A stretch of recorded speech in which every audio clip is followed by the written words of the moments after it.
그러므로 한 사람으로 말미암아 죄가 세상에 들어오고 죄로 말미암아 사망이 들어왔나니 이와 같이 모든 사람이 죄를 지었으므로 사망이 모든 사람에게 이르렀느니라.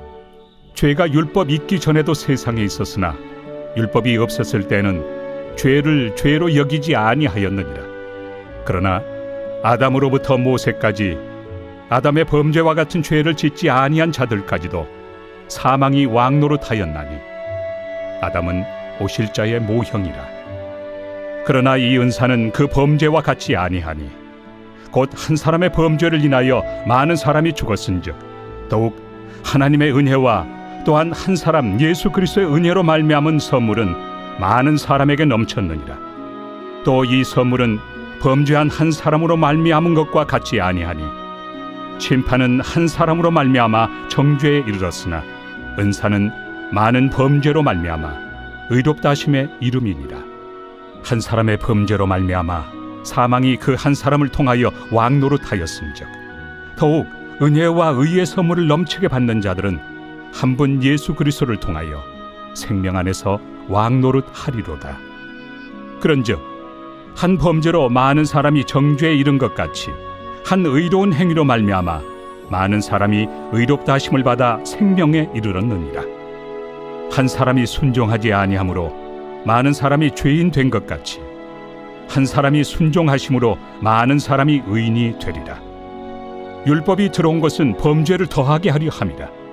그러나 죄가 더한 곳에 은혜가 더욱 넘쳤나니 이는 죄가 사망 안에서 왕노릇한 것 같이 은혜도 또한 의로 말미암아 왕노릇하여 우리 주 예수 그리스도로 말미암아 영생에 이르게 하려 함이라. 오늘 이 본문의 말씀은 로마서 가운데 어떻게 죄가 온 인류를 지배하게 되었는가를 설명하는 아주 대표적인 본문의 말씀입니다. 특별히 이제 오늘 본문에서는 한 사람의 중요성에 대해서 이야기를 하고 있죠. 12절에 보면 그러므로 한 사람으로 말미암아 죄가 세상에 들어왔다 그럽니다. 17절에도 한 사람의 범죄로 말미암아 사망이 그 한 사람을 통하여 왕노릇했다 그러죠. 18절에도 그런즉 한 범죄로 많은 사람이 정죄에 이른 것 같이, 이게 한 범죄는 한 사람의 범죄를 말하죠. 그래서 19절에도 한 사람이 순종하지 아니함으로 많은 사람이 죄인 된 것 같이 한 사람이 순종하심으로 많은 사람이 의인이 되리라. 여러분, 한 사람이 중요합니다. 특별히 그 한 사람이 누구냐? 여기서는 이제 대표, 인류의 대표로 등장하는 한 사람이죠. 성경에는 항상 이 대표자 사상이 있습니다. 대표자. 그 가정의 대표는 가장이죠. 그 부족의 대표는 부족장입니다. 여러분, 우리도 우리 가정의 대표로서의 가장, 또 우리 이제 남녀 선교회의 대표로서의 또 회장, 이게 대표가 있습니다. 이 대표가 항상 중요합니다. 이 대표가 어떻게 하느냐에 따라 전체가 좌지우지되죠. 그런데 이 단순히 한 사람이 이제 대표성만이 아니라 이 죄의 문제에 있어서는 실효적인 지배가 그 가운데 임한다는 겁니다. 이게 마치 옛날에 우리나라에 1900년도에 그 한일 합방 서명을 하지 않습니까? 그러면은 그게 한 사람이 하는 거지만 그 사람의 서명으로 실효적인 일본의 지배가 전체에 우리나라에 임하는 것처럼 한 사람의 범죄가 이 한 사람의 대표를 통해서 전체에 미치게 된다는 겁니다. 그래서 뭐 요즘에는 각자 개개인 플레이인데 뭐 내가 무슨 상관이야라고 할 수 있습니다만 결국은 그 지역의 이제 대표가 어떤 결정과 결단을 하느냐에 따라 전체 영향이 미치게 되죠. 여러분, 그래서 뭐 물론 최소의 단위가 이제 가정이겠습니다만 내가 어느 곳에 있든지 나 한 사람으로 인하여 하나님의 선한 영향력과 은사가 주변에 잘 흘러갈 수 있도록 기도하며 그 사명을 감당하는 성도 될 수 있기를 바랍니다. 예수님이 우리를 세상의 빛이요 소금이다 이렇게 말씀하셨죠. 우리가 빛도 되고 소금도 되는데 이 빛과 소금이 된다는 건 이제 대표성을 말합니다. 이 그리스도 예수의 빛을 갖고 예수의 짠맛을 갖고 세상에 나갈 때 그 한 사람으로 말미암아 변화될 수 있는 것들이 참 많이 있다라는 것이죠. 그래서 우리가 현상을 어디 있든지 간에 겉으로 나타나는 현상을 보고 실망하지 말고 주여 나를 사용하사 빛이 되게 하시고 소금이 되게 하셔서 하나님의 은혜의 통치가 이곳에 임하게 하소서. 여러분 좀 이렇게 도전적으로 기도하며 나아가는 성도 될 수 있기를 바랍니다. 자, 오늘 말씀 12절에 보면 한 사람이 등장하죠. 바로 아담을 말합니다. 한 사람으로 말미암아 죄가 세상에 들어오고, 자, 이 죄라는 건 1차적으로 여기 이제 단수로 사용해서 인격적인 세력으로 이제 표현이 됐습니다. 죄가 복수형으로 쓰이면 이제 그 여러 범죄, 율법을 구체적으로 어긴 이 죄들을 말하는데, 단수로 사용이 되면 인격적인 세력과 권세를 가진 존재로 등장을 하죠. 자, 한 사람 아담으로 말미암아 죄가 세상에 들어왔다. 이 말은 아담의 불순종으로 말미암아, 여러분 아담이 하나님의 말씀을 어김으로 말미암아 이제 불순종을 통해 죄가 들어오고, 그 다음에 이 죄로 말미암아 이제 죄가 사람 가운데 역사하면 어떻게 되느냐? 사망이 들어오게 된다는 겁니다. 그래서 모든 사람이 죄를 지었으므로, 자, 원래 한 사람의 범죄로 말미암아 죄가 들어오고 이 죄로 사망이 역사하게 됐죠. 자, 그러니까 모든 사람이 거기에 휩쓸리면서 다 하나같이 죄를 짓게 되고, 이 죄로 인하여 사망이 어떻게 해요? 모든 사람에게 이르게 되었다. 결국 한 사람의 죄로 말미암아 모든 이들에게 사망이 이르게 됐다. 아담이 하나님과의 친밀한 관계를 갖고 있었지만 범죄로 말미암아 하나님과 떨어지게 되고, 그리고 에덴 동산에서 벗어나게 됐죠. 물론 하나님의 은혜가 완전히 단절된 건 아닙니다만 여전히 이제 자기의 힘으로 땀을 흘리며 농사를 짓고 이전처럼 풍성하게 흘렀던 하나님의 은혜로부터 멀어지게 된 것은 사실입니다. 그래서 그 다음부터 이제 아담의 가정에 하나님이 주시는 풍성한 은혜로 사는 게 아니라 갖고 있는 한정된 자원을 애쓰고 땀을 흘려가며 확보를 해야 하는 상황이 되었던 것이죠. 그러니까 이제 늘 부족합니다. 그래서 이제 처음으로 나온 여러분 그 범죄, 아담의 두 아들 가인과 아벨이 있지 않습니까? 그 가인과 아벨이 지었던 첫 번째 범죄는 뭐로 말미암았냐면 시기로 말미암은 겁니다. 시기심. 동생이 드린 제사가 하나님께 잘 올라가는데 나는 올라가지 않았다. 원래 에덴 동산 같으면 같이 즐겁게 했을 거예요. 근데 이미 분리가 됐고 땀 흘리고 애쓰고 수고한 것으로 인하여 영역이 갈라지게 되었고 한정된 자원 가운데 확보해야 하는 노력이 들고, 그러니까 분리가 되죠. 그러니까 제가 나보다 이런 자원의 비교, 하나님 앞에서의 비교가 시작이 됐습니다. 이게 죄로 말미암은 거죠. 그래서 여기서부터 뭐가 시작됐냐면 시기가 시작됐고, 시기로 말미암아 살인이 오게 됐죠. 그러니까 시기와 살인의 근본적인 원인은 뭐냐? 원래 에덴 동산에서는 내가 뭐 애쓰고 수고하지 않아도 하나님이 모든 걸 풍성하게 주시는 환경이었다는 것이죠. 풍성한 환경, 넉넉한 환경인데 이게 이제 에덴 동산에서 쫓겨나다 보니까 제약된, 한정된 자원을 갖고 시기와 질투가 일어나게 된 겁니다. 하나님이 주시는 풍성함에서부터 단절된 것. 이게 사실 사망의 시작이라고 할 수가 있죠.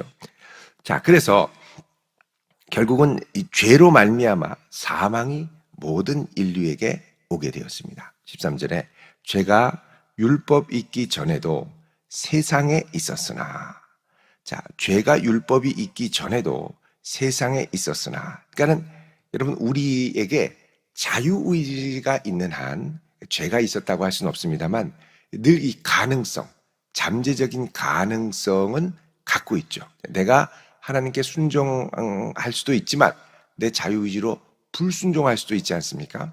자, 여러분 에덴 동산에서 이제 범죄하기 전에 아담과 하와가 있었는데 뱀이 가서 미혹을 하죠. 하와가 혹합니다. 자, 이때 이미 죄에 연약해서 끌리는 것이 이미 보여진 거죠. 그때 사실 자유의지로 딱 결단을 해서 아니야라고 거절을 해야 되는데 이미 이 안에 이게 끌리는 마음, 미혹 가운데 약한 부분이 있더라는 겁니다. 그래서 율법이 있기 전에도 안 돼라고 하는 이것이 있기 전에도 우리에게는 우리의 자유의지로 죄에 대해서 기울이거나 미혹될 수 있는 가능성들이 있었죠. 그런데 율법이 없었을 때에는 죄를 죄로 여기지 아니하였느니라. 그러니까 이것은 죄다라고 명확하게 안 된다라고 이제 하면 이게 안 되는구나, 이건 죄야라고 아는데, 그런 말 자체가 없을 때는 이상하게 끌리네, 이제 요러다 만다는 거죠. 자, 그런데 하나님께서 아담에게 절대 이 선악을 알게 하는 나무는 먹지 말아야 된다라고 율법 규정으로 정하셨죠. 정했으면 넘어가는 순간 그게 이제 불순종이 되고 죄가 되는 겁니다. 자, 그래서 이제 율법이 주어지면서, 하나님의 명령이 주어지면서 이거는 죄야라는 기준을 갖게 된 것이죠. 14절에 아담으로부터 모세까지 아담의 범죄와 같은 죄를 짓지 아니한 자들까지도, 자, 아담으로부터 모세까지 아담의 범죄와 같은 죄를 짓지 않은 자, 하나님께서 이건 죄야라고 명시하고 말씀하셨던 것에 대해서 이건 죄야라고 깨닫는 사람도 있고, 또 이방 민족들이 있죠. 그 당시에 모세 때에도 이집트에 여러 이방 민족들이 있는데, 이들은 하나님의 명확한 계명을 모르지만 본성으로 죄를 행하는, 왜냐하면 이미 이 죄와 사망의 권세가 그 당시에 이 주변 세상을 다 지배하고 있었기 때문에 죄의 충동과 본능에 따라 살아가는데, 그렇게 살아가지만 죄라는 생각, 하나님 앞에 이것이 죄라는 생각을 하지 못하고 그냥 죄의 충동을 따라 살았다는 겁니다. 그래서 아담으로부터 모세까지 아담의 범죄와 같은 죄를 짓지 아니한 자들, 이것은 온 세상 사람들을 다 포괄하는 겁니다. 이거 죄인데 안 돼라고 하는 하나님의 백성들과, 이 율법은 모르지만 그냥 충동적으로 죄를 지며 마구 이 세상의 풍조를 따라 사는 사람들까지 모두가, 모든 인류에게 결국은 사망이 왕노릇을 했다. 그러면서 그런데 아담은 오실자의 모형이 된다, 이렇게 얘기를 합니다. 자, 이런 아담의 범죄로 말미암아 죄의 문이 열리고 사망이 온 세상에 와서 온 세상을 지배한 것처럼, 이 아담은 앞으로 오실 자의 모형이 된다라는 겁니다. 패턴이라는 거죠. 패턴. 오실 자의 모양. 그러니까 이 아담으로 말미암아 이 타락한 세대의 문을 열어 제친 거죠. 그리고 죄를 가지고 온 것처럼, 자, 이 다시 오실 자 누굽니까? 마지막 아담이죠. 마지막 아담. 마지막 아담은 이 세상에 생명의 문을 열고 온 세상에 생명을 가져오시는 분이 되었습니다. 그러니까 이 결과와 영향력은 정반대입니다만 한 사람의 대표로 말미암아 새로운 시대의 문을 열어 제쳤다라는 면에서는 이제 이 모형이 되는 거죠. 대표가 되는 것이죠. 그래서 여러분 그 고린도전서 15장에도 보면 이제 이런 말씀이 있죠. 한번 보시면요. 고린도전서 15장에 보시면 45절에 이렇게 얘기를 합니다. 읽어볼까요? 시작. 기록된 바 첫사람 아담은 생령이 되었다 함과 같이 마지막 아담은 살려주는 영이 되었나니 아멘. 여기 보면은 첫사람 아담은 생명은 그냥 리빙 빙, 생명이 되었지만 마지막 아담 예수 그리스도는 살려주는 영, 우리에게 새로운 생명을 열어 제쳐서 새로운 생명을 가져오시는 분이 되었나니, 이렇게 얘기를 하죠. 자, 그러면서 이제 첫사람 아담과 마지막 아담 예수 그리스도를 마지막 아담으로 빗대어서 이야기를 쭉 해나갑니다. 다시 오늘 본문으로 오셔서 그래서 이 아담은 첫 아담이죠. 첫사람 아담은 오실 자 마지막 아담인 예수 그리스도의 모형이 된다, 얘기를 합니다. 15절에 그러나 이 은사는 뭐냐? 다시 오실 마지막 아담이 가져올 은사. 여기 은사는 우리가 그냥 은사 그러면 성령의 은사, 방언, 통변, 예언 뭐 이런 생각을 보통 할 수 있겠습니다만, 여기 이 은사는 이제 헬라어로 카리스마입니다. 카리스마가 있다 할 때 그 카리스마인데 원래 그 의미는 선물이라는 뜻이죠. free gift. 거저 주는 선물. 이걸 이제 카리스마라고 합니다. 그 사람이 카리스마 있어라고 하는 건 조금 원류적인 뜻으로 가면, 여러분, 카리스마는 절대 배우거나 모방하거나 흉내낼 수 없는 거죠. 하나님이 그 사람에게 고유하게 주신 것이 카리스마입니다. 이걸 하나님이 주신 거예요. 절대 배우거나 따라해서 학습으로 익힐 수 없는 게 카리스마죠. 그래서 한 세대를 일으키실 때 하나님이 어마어마한 카리스마적 리더를 일으키실 때가 있죠. 그 카리스마적 리더가 하나님의 언어로 쫙 서게 되면, 근데 이제 그 카리스마는 그 사람에게 주어진 거기 때문에 그 첫 세대의 카리스마 리더가 사라지면 이 카리스마로 인하여 모였던 이들이 카리스마가 없어가지고 그 다음에는 이제 힘들어합니다. 답답해하고 옛날에 그 은혜가 어디 갔던가. 근데 이제 이 카리스마를 지키기 위해서 어떻게 하느냐? 그래서 그 다음부터는 이 시스템이 생기는 거죠. 카리스마를 보존하기 위한 시스템. 근데 그 시스템 안에도 카리스마를, 이 1세대의 카리스마가 담기가 쉽지 않죠. 요게 관건입니다. 세대와 세대를 넘어갈 때 어떻게 하나님의 이 카리스마를 그 다음 세대도 잘 담아서 이어갈 수 있느냐. 그래서 하나님의 이 카리스마, 은사가 우리 공동체에, 교회에 끊이지 않고 흘러갈 수 있도록 기도하는 게 사실은 성도들의 아주 중요한 몫입니다. 내가 은혜를 받아서 이곳에 왔으면 이제 이 은혜가 계속해서 멈추지 않고 이 교회를 통해 계속해서 흘러갈 수 있도록. 그래서 여러분, 오늘 이 말씀을 들으신 분들은 2세대, 3세대, 주님 오시기 전까지 이 대전 도안교회를 섬길 몸된 사역자가, 좋은 하나님의 은혜와 은사를 남은 사역자가 이어져 갈 수 있도록 지금부터 기도하셔야 됩니다. 이거는 20년 기도해야 될 제목입니다. 제가 말씀드렸죠. 1년 기도해야 될 제목이 있고, 5년 기도해야 될 제목이 있고, 10년 기도해야 될 제목이 있고, 20년 기도해야 될 제목이 있다 말씀드렸는데, 이거는 20년은 기도하셔야 될 제목입니다. 그래서 마음에 담고 쭉 기도해 가시면 좋을 것 같고요. 자, 그 다음에 15절에 보면 이 은사가, 이게 이제 프리 기프트라고 그랬습니다. 하나님이 주시는, 거저 주시는 선물. 이 은사는 그 범죄와 같지 아니, 그 범죄라는 건 아담의 범죄를 말합니다. 아담의 범죄와 같지 아니하니 곧 한 사람의 범죄를 인하여 많은 사람이 죽었은즉, 결과적인 면에서 말하는 거죠. 아담의 범죄로 많은 사람이 죽었으면 더욱 하나님의 은혜와 한 사람 예수 그리스도의 은혜로 말미암은 이 선물은 많은 사람에게 넘쳤느니라. 자, 아담 한 사람으로 인하여 사망이 이 땅 가운데 넘치게 됐다면 예수 그리스도 한 분으로 말미암아 생명의 선물이 넘치게 됐다라고 말씀하죠. 16절에 또 이 선물은 범죄한 한 사람으로 말미암은 것과 같지 아니하니, 범죄한 한 사람 아담으로 인하여 온 것과 같지 아니하니 심판은 한 사람으로 말미암아 정죄에 이르렀으나 은사는, 선물은 많은 범죄로 말미암아 의롭다 하심의 이름이라. 자, 아담이 가져온 이 심판으로 말미암아, 정죄로 말미암아 모든 사람이 죄인이라고 하나님 앞에 심판받았는데, 정죄받았는데, 예수 그리스도가 가져온 이 은사는, 영생의 선물은, 구원의 선물은 많은 범죄로 말미암아 우리로 의롭다 하심에 이를 수 있도록 한다는 겁니다.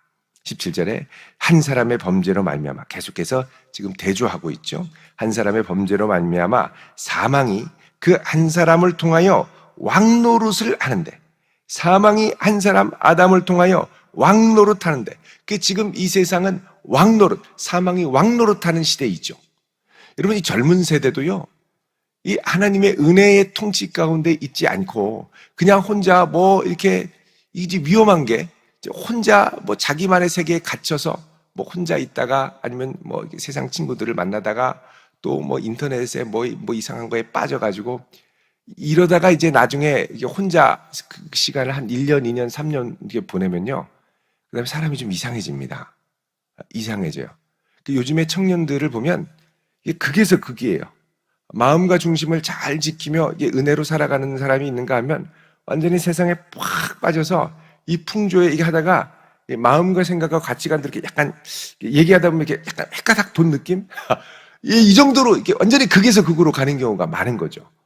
그래서 여러분, 이게 지금 죄와 사망의 통치가 하나님의 은혜의 통치가 더하는 반면 이 죄와 사망의 통치가 아주 여기에 편만하게 가득해진다는 겁니다.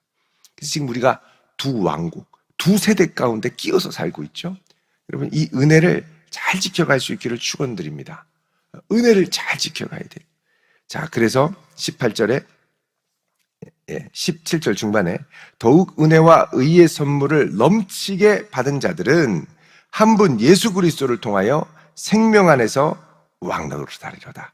그리스도 안에 생명의 통치에 참여할 수 있다라는 것이죠.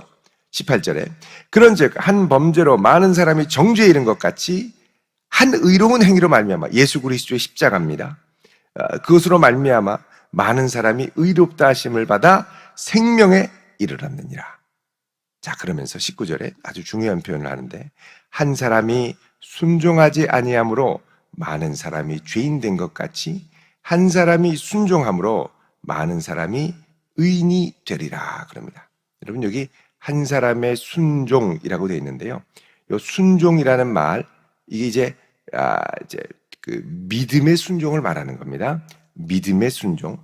한 사람이 하나님의 말씀 앞에 믿음으로 순종. 순종이라는 말은 다른 말로 하면 신실함과도 같습니다. 믿음의 신실함을 지킴으로 말미암아 많은 사람이 의인이 된다. 그래서 여러분, 우리가 예수 그리스도로 말미암아 구원을 얻으면 어떤 백성이 되냐면 예수님의 통치에 순종하며 사는 백성이 되는 거죠. 이 왕국의 개념에서 볼 때는 예수 그리스도 없이 세상의 범죄, 사망의 왕노릇 가운데 살면 왕노릇하니까 그 왕에게 순종하며 산다는 것이죠. 근데 우리의 왕이 예수 그리스도면 이제 어떻게 되느냐? 예수 그리스도에 순종하며 산다는 겁니다. 그래서 여기서 이 통치의 개념 아래 예수 믿는 성도의 아주 중요한 특징이 나타나는데 그건 뭐냐? 그리스도에게 순종하는 백성이 된다는 겁니다. 순종하는 백성을 삼으시는 것. 이게 아주 중요한 이제 구원의 목적이고 이 로마서 앞뒤를 감싸고 있는 게 이 순종의 주제죠. 여러분, 로마서 1장 보시면요. 1장 5절에 이렇게 시작을 합니다. 읽어볼까요? 시작.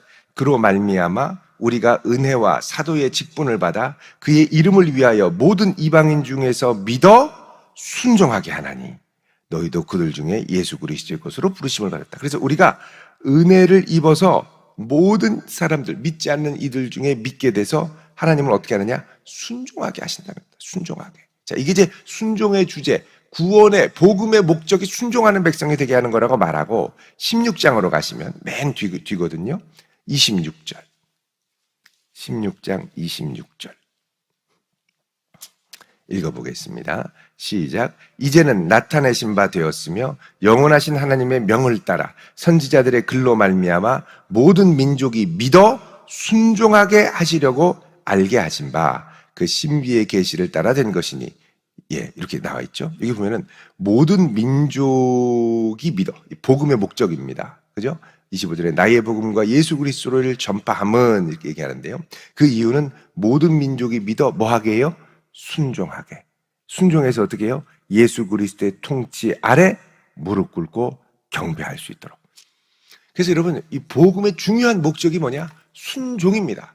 아담의 불순종으로 죄가 들어왔고 그리스도의 순종으로 말미암아 생명이 들어왔다면 생명 얻은 우리도 하나님께 순종하는 백성이 되는 게 마땅하다는 것이죠. 어떤 분은 순종 그러면 무슨 순종 그래서 싫어하는 분들도 계시지만 여러분, 주님이 우리를 구원하신 목적은 주님의 통치에 순종하는 백성이 되기를 원하시기 때문이라고 말씀합니다. 자, 20절에 보면 율법이 들어온 것은 범죄를 더하게 하려 함이라. 자, 범죄를 더하게 하려 함이라. 그러나 죄가 더한 곳에는 은혜가 넘쳤다. 자, 율법이 들어온 것, 이것 하면 죄야, 이것 하면 죄야, 이것 하면 죄야 라고 규정하는 이 율법이 들어온 건 죄를 더하게 하려 함이라. 너희들이 얼마나 무력한지를 하나님이 적나라하게 알고 깨닫게 하기 위함이라는 거죠.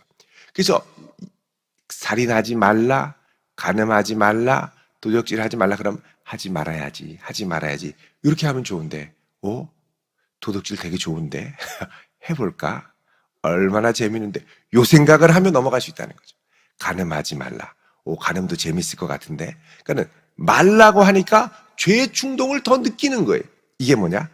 죄를 더하게 한다는 겁니다. 이게 그래서 율법이 죄가 아니라는 것을 얘기하는 동시에 아니라고 하면 더하고 싶어하는 이 청개구리 마음, 불순종의 마음이 우리를 자극한다는 겁니다. 21절에 이는 죄가 사망 안에서 왕노릇한 것 같이 은혜도 또한 의로 말미암아 왕노릇하여. 그래서 여러분 죄의 통치 아래 들어가느냐, 예수 그리스도의 은혜의 통치 아래 들어가느냐. 지금은 이제 통치의 문제입니다. 누가 왕이냐라는 거죠. 내 인생의 왕이 누구냐. 이게 지금 우리 안에 일어나는 치열한 싸움이라는 겁니다. 그래서 21절 끝에 우리 주 예수 그리스도로 말미암아 영생에 이르게 하려 합니다 라고 말씀합니다. 자, 그래서 인류의 대표인 아담, 또 인류의 마지막 대표인 예수 그리스도를 통하여 우리에게 하나님의 은혜가 어떻게 들어와서 죄와 사망의 권세를 이기며 나아가게 되는지를 아주 구체적으로 오늘 본문이 설명을 하고 있습니다. 여러분, 한 사람이 중요합니다. 내가 예수 그리스도의 통치 안에 들어가서 온전히 그 통치 안에 순종하며 사는 백성 될 수 있기를 바랍니다. 또 나의 통치로 말미암아 생명의 능력이, 나의 순종으로 말미암아 생명의 능력이 주변 모든 사람에게 흘러들어갈 수 있기를 주의 이름으로 축원드립니다. 기도하겠습니다. 거룩하신 아버지 하나님, 오늘 이 한날도 예수 그리스도 우리의 왕 되신 주께서 통치하시고 다스리시고 역사하여 주시옵소서. 주님 앞에 감사의 예물 드립니다. 이 귀한 마음과 중심을 기쁘게 받으사 응답하시고 역사하여 주옵소서. 오늘 이 한날도 하나님의 능력의 손에 맡기오며 예수 그리스도의 이름으로 기도드리옵나이다. 아멘.